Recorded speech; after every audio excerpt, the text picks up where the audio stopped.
رسول اللہ صلی اللہ علیہ وآلہ وسلم نے ایک آدمی کو یوں دعا مانگتے ہوئے سنا تو کیا فرمایا؟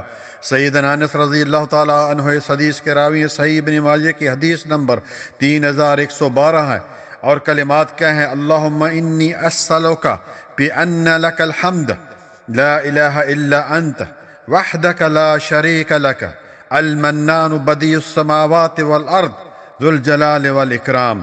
ترجمہ: یا اللہ میں تجھ سے سوال کرتا ہوں کیونکہ ہر طرح کی ہم تیرے لیے ہے، تیرے سوا کوئی الہ نہیں، تو اکیلا ہے، تیرا کوئی شریک نہیں، تو احسان فرمانے والا ہے، زمین و آسمان کا پیدا کرنے والا ہے۔